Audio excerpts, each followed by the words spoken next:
Sa Good Vibes, was Ash Wednesday ang panugod sang Lenten season para sa simbahan Katoliko.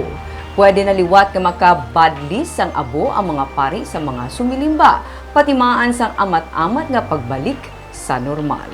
May report si Romeo Subaldo.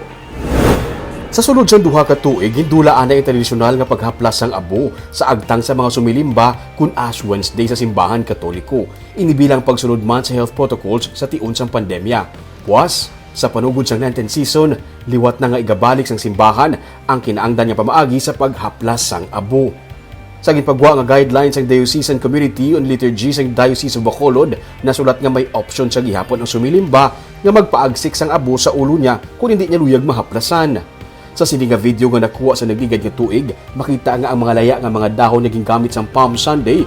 Sa nagligad nga tuig, amo ang ginasunog kag ginahimo nga abo. Ini ang ginagamit sa mga simbahan kun Ash Wednesday.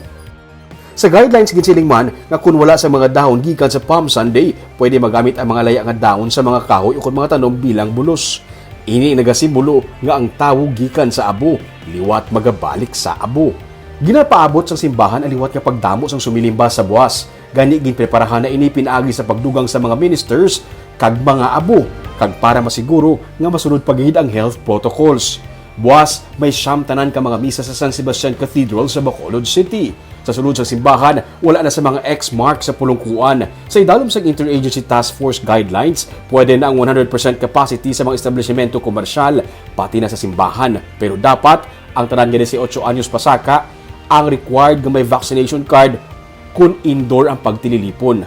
Sa subong pa lang, may mga guidelines na nga ginapagwa ang simbahan Katoliko angot sa mga aktibidades sa Semana Santa nga santo man sa health protocols.